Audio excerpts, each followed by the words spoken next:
hoje tem Mengão Fla-Flu no Maracanã às 18h30, transmissão do Premier Sport, com um árbitro polêmico, né? Wilton Pereira Sampaio, árbitro goiano, FIFA, tem como assistentes o Rodrigo Figueiredo Henrique Correia, também da FIFA, né? Rio de Janeiro, Thiago Henrique Neto Correia Farinha, também do Rio de Janeiro.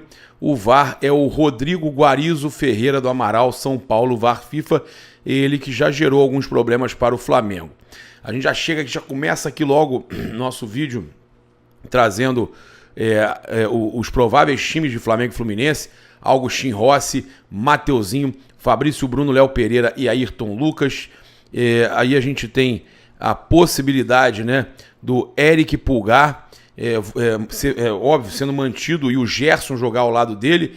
É provável que seja mantido o time que disputou a última partida contra o Palmeiras, que o Tite gostou demais. Então, Eric Pulgar, Gerson, Arrascaeta, Luiz Araújo, Cebolinha e Pedro, tá? Então, essa é a provável equipe do Flamengo, que tem aí a possibilidade de retorno do Thiago Maia e Bruno Henrique. Podem entrar no decorrer do jogo, ou, né, o Tite começa jogando já com o Thiago Maia e Bruno Henrique. Mas as informações que chegam é que o Flamengo vem com a equipe como jogou no jogo passado contra o Palmeiras. O Pedro é um dos jogadores da Série A com mais participações em gols nessa temporada. Eu falei para vocês que ele estava melhorando e que ele estava começando a atingir números interessantes.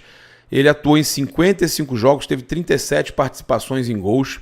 As estatísticas foram retiradas do portal SofaScore, né? Além dos 2 gols diante do Palmeiras, o Pedro também balançou as redes do Fortaleza no último domingo, ou seja, são 3 gols em 2 jogos. E o aproveitamento dele, com isso, vem aumentando, né? O Pedro, que está aí voltando a viver uma grande fase.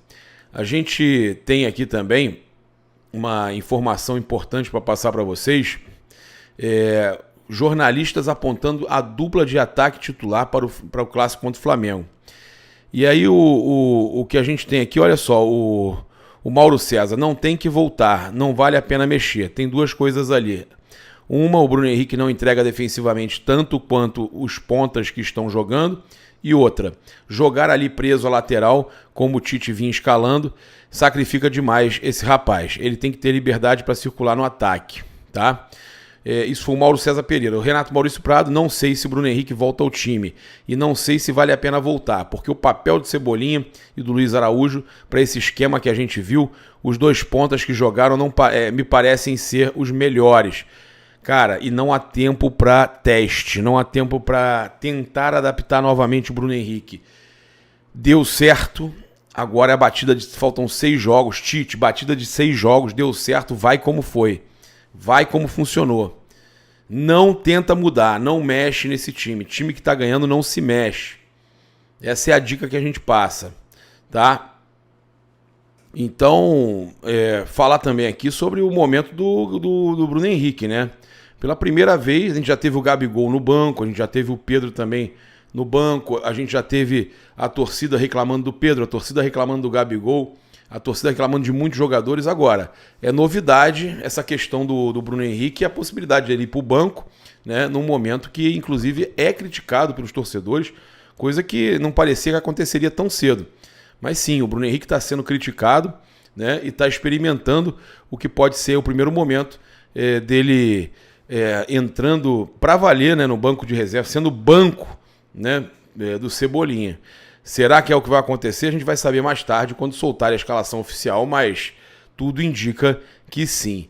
E a gente também tem aqui uma informação importante para passar para vocês, né, que o Dr. Tanuri falou sobre a questão de psicólogos, né? A gente vê o Mateuzinho melhorando muito com a ajuda de psicólogos, né, de uma equipe, de um coach esportivo. E aí o Tanuri falou o seguinte: na prática a gente já teve experiência e não é tão simples. Meu ponto, você tem que ter confiança de todos. Não é só a capacidade técnica, mas expertise para lidar. Às vezes o atleta não leva verdadeiramente ao profissional com medo disso ser levado ao treinador e etc. Os treinadores também têm dificuldade com isso, de às vezes não entender. Não estou dizendo que está certo ou errado. A gente já tentou de várias maneiras. Na base é muito importante para que o atleta venha desenvolvendo isso e que chegue bem no profissional. Mas quando chega no profissional, talvez o modelo ideal seja intervenções de grupo. Talvez você consiga pescar o que está acontecendo e ter acompanhamento fora de cada um. Tá? Então ele falando que é melhor o jogador ter um atendimento psicológico fora do clube, não no clube, né? Já tivemos experiência e nem sempre tivemos sucesso. Ele completou dizendo: tem que existir uma relação médico-paciente humana, né? Quando eu consigo melhorar esse atleta humanamente falando, isso por si só melhora a performance. Saúde é bem-estar físico e mental. Para o jogador estar saudável e ter o ápice da performance, tem que estar bem física e mentalmente. A saúde mental é a realidade, mal da década ou do século, e não é à toa, dentro das classes profissionais, os atletas têm os maiores índices de depressão e as perguntas, né, as pessoas perguntam, no caso, o porquê disso.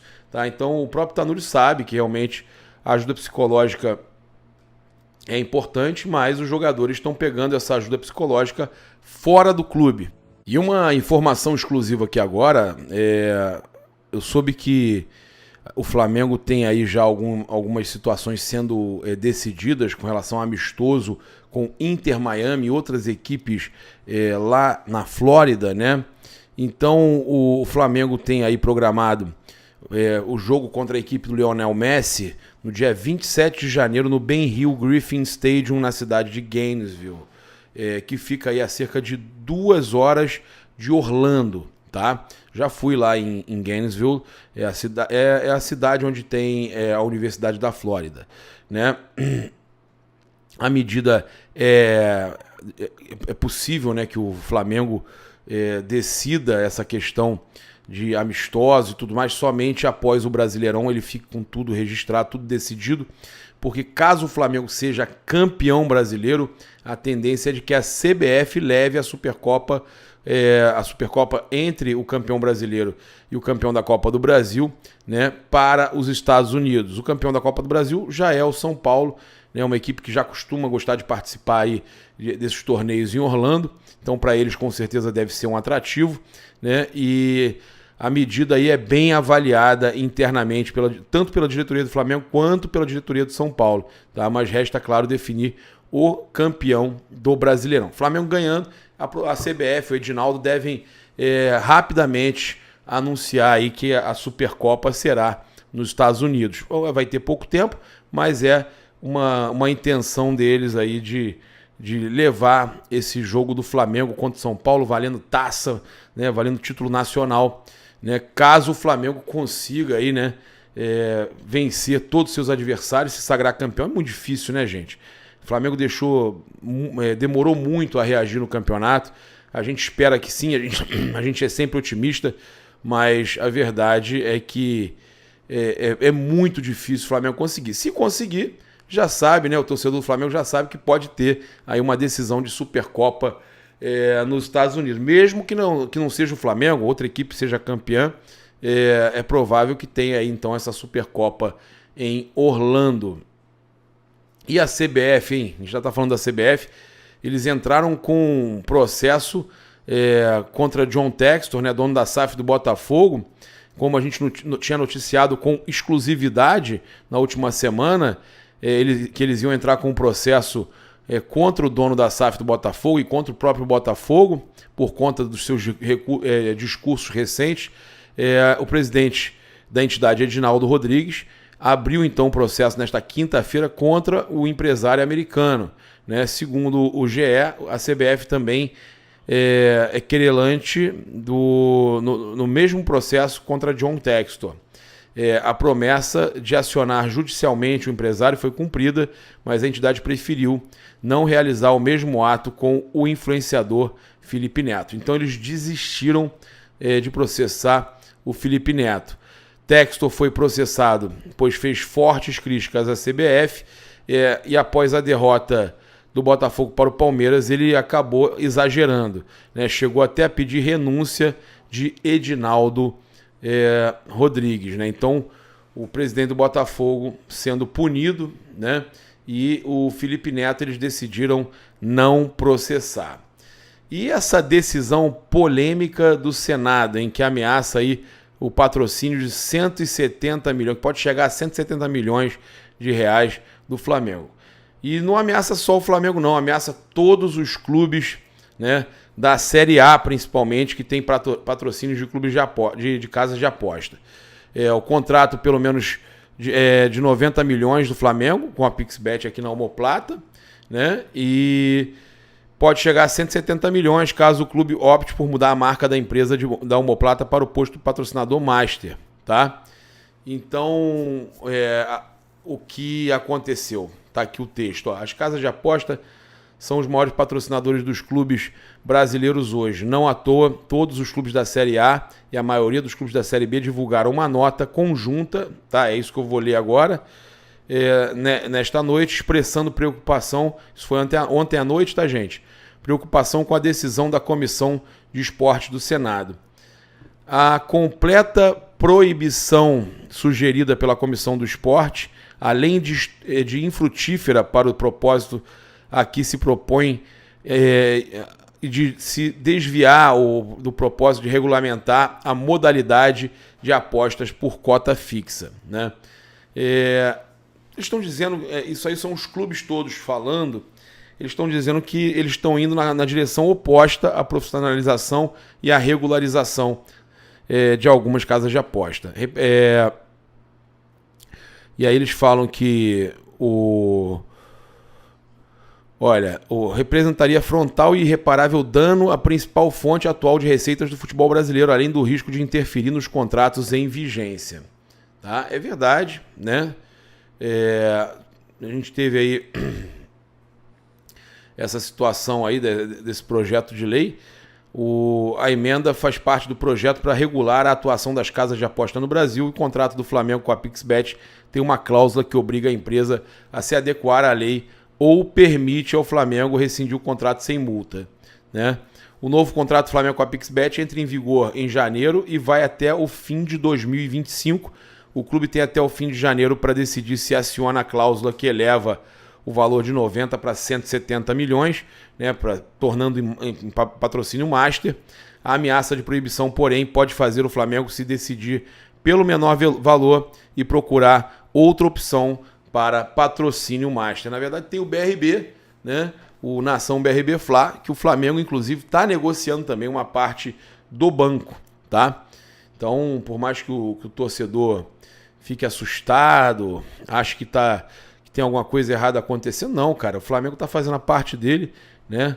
E a gente tem que torcer, né, que tudo dê certo e vai dar, né? Vai dar. O Flamengo hoje tem a camisa, o uniforme, né, mais caro da América e todo ano, né, tá disputando as principais competições, né, é o time que mais conquistou títulos nos últimos 5 anos, então o seu valor é absurdo, é um valor assim totalmente incalculável, o quanto teria que se pagar para ter uma parte do Flamengo, né? Os caras queriam pagar 200 milhões para ter 12,5% do Flamengo. Isso não existe. Isso não existe. Da mesma forma também que o Flamengo tem que começar mesmo a cobrar muito caro pelos seus patrocinadores. O Flamengo hoje é a marca aí que é uma das marcas mais exibidas do futebol mundial.